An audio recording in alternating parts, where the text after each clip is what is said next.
Você está ouvindo o livro Eu Sou Eu, de Moacir Matos. E abrimos o capítulo 3, chamado Ilusão, Desilusão. Reflexões a respeito do real e do irreal, do permanente e do efêmero. A que realidade estamos nos dedicando e com que empenho no dia a dia de nossa caminhada nesta vida? Há milênios e milênios vivemos neste mundo de irrealidades, imaginando-o como real. No que diz respeito à necessidade de discernimento entre o real e o irreal, vem-nos do Oriente, dentre tantas lições de profundo significado, uma alusão feita comumente ao homem iludido por Maya, a ilusão, que confunde a não realidade do mundo objetivo com a realidade, a essência, transcendente e imanente em tudo e em todos. O homem, assim confundido por Maya, se assusta ao ver, na penumbra, uma cobra, que em realidade é apenas uma corda enrolada. E neste mundo de Maya, como tal homem iludido pela corda, nos assustamos frequentemente com inumeráveis supostas cobras em nossa caminhada pela vida. Hoje em dia, a ciência já nos brinda com ensinamentos que se aproximam e muito dos conceitos ensinados pelos grandes mestres da Índia milenar a respeito da falsa percepção que temos do próprio universo. Estudos modernos já nos dizem que o universo é uma ilusão, no que diz respeito à nossa débil capacidade de percepção, fundamentada exclusivamente nos limitados 5 sentidos físicos.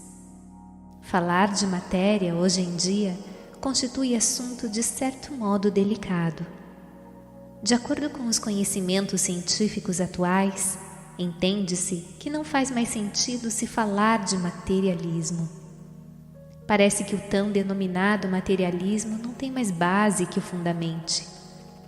O materialismo deixa, assim, de existir, por justamente falta de matéria, ausência de matéria. Presentemente, portanto, dizer-se materialista pode significar não se estar devidamente atualizado a respeito dos estudos e pesquisas modernos, através dos quais se chega a ideias bem mais aprofundadas nos campos das energias, radiações, campos quânticos. A própria ciência nos diz hoje que o universo é uma ilusão, confirmando assim os conceitos orientais que afirmam que tudo é Maya, ilusão.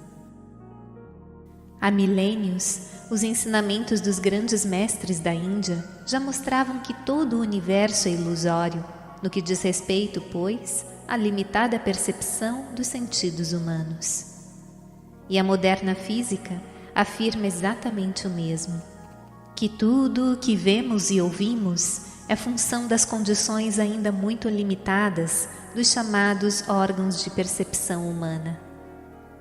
Com relação à luz, por exemplo, só percebemos as radiações que fazem parte do denominado espectro visível ou luz visível, que abrange a pequeníssima faixa do vermelho ao violeta, e assim deixamos de ver as radiações abaixo do vermelho, como por exemplo o infravermelho, e as que estão acima do violeta, como a radiação ultravioleta, os raios-x e outras.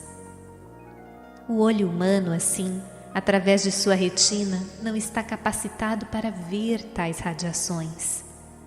Se conseguíssemos percebê-las, o mundo nos pareceria bem diferente e veríamos até, talvez, fenômenos e coisas não visíveis na atualidade.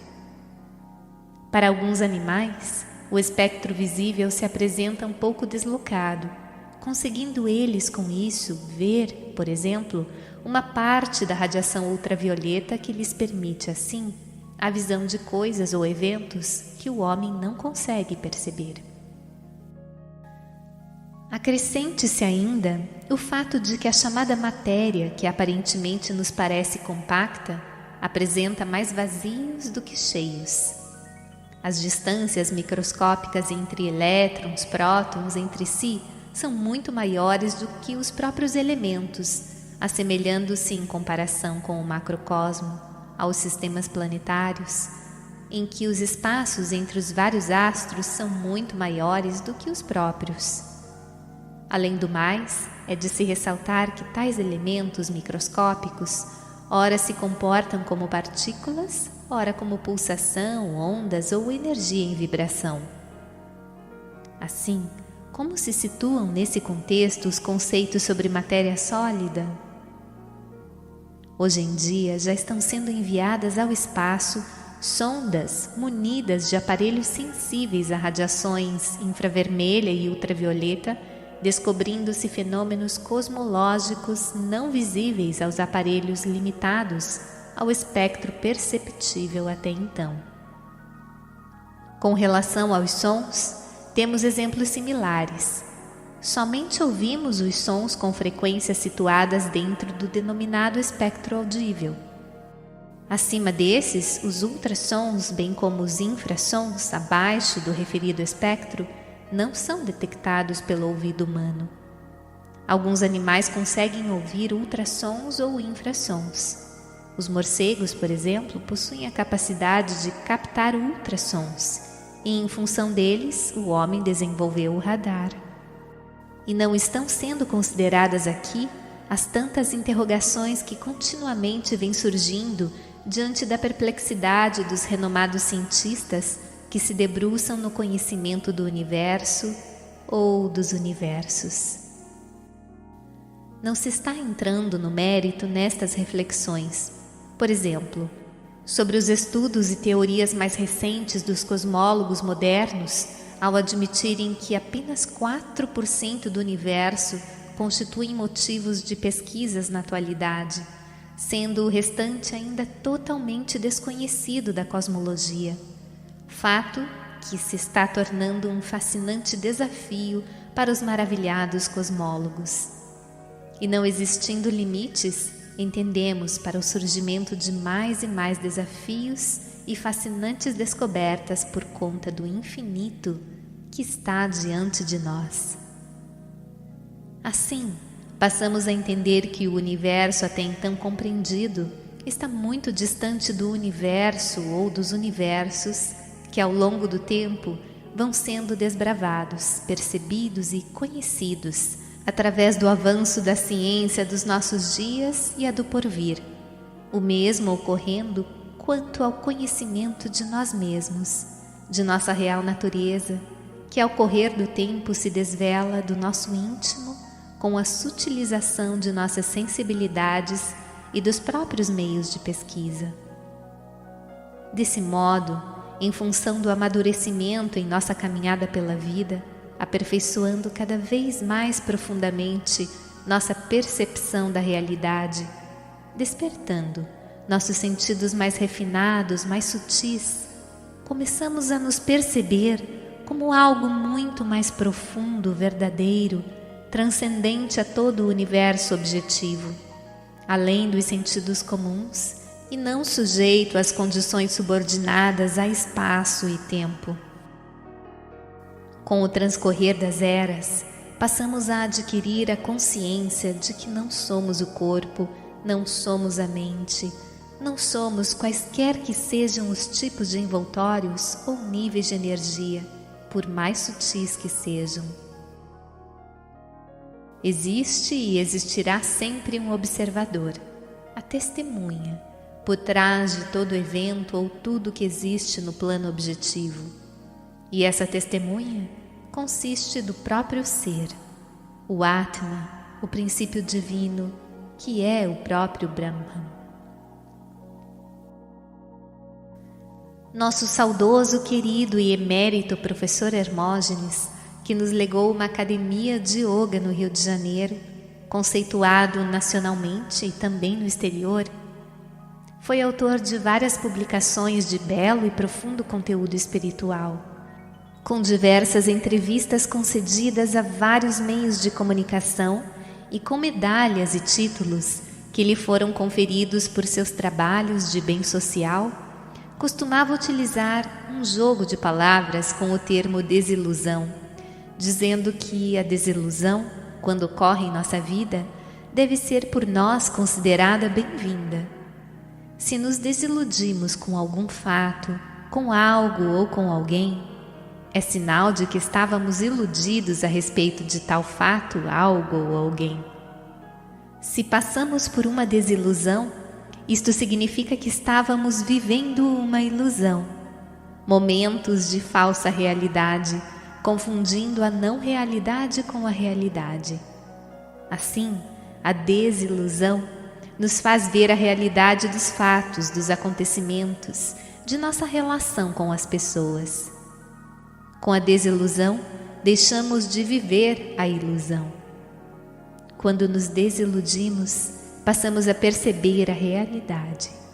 E isto normalmente nos traz sofrimento, demonstrando assim que estávamos vivendo uma enganosa fantasia, engendrada pelos tão volúveis devaneios e mal-entendidos da mente. Em seu livro Deus investe em você, Hermógenes nos diz: gostamos tanto de todas as formas de ilusão que, quando constatamos que alguém nos traiu a confiança, abusou de nossa amizade, frustrou nossas expectativas, imediatamente nos entregamos à dor, à indignação.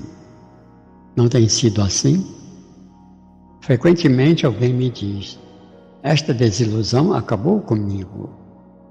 Tenho assistido a muitos indivíduos em depressão porque um parente, um amigo, um ídolo, um mito, uma doutrina se revelaram não ser aquilo que tão gostosamente as pessoas acreditavam ser. A melhor terapêutica que conheço é fazer o sofredor reconhecer que sua dor é proporcional à sua imatura atitude de gozar uma ilusão. Digo-lhe, se você está sofrendo porque foi desiludido, é porque estava gostando de ser iludido. A desilusão tem um grande valor positivo. Qual é? O valor de nos libertarmos de uma fantasia gostosa que nos retinha, atrasava ou desviava do libertador caminho à verdade. Cada desilusão significa menos uma quimera a nos seduzir. Bendita desilusão que me desembaraça para continuar indo para a tua casa. Era ainda de uso comum do querido Hermógenes o termo normose, a doença dos denominados normais. Uma de suas frases em suas várias palestras e publicações era: Deus me livre de ser normal. Ou, em outras palavras, que Deus nos livre de fazer parte da classe incluída na normalidade de nossos dias, normais nos estresses, nas depressões, nas insatisfações dos desejos, normais infelizes, doentes, sofredores, dependentes. A respeito do tema desilusão, Sai Baba nos diz: a desilusão chega somente para aqueles que perdem sua postura.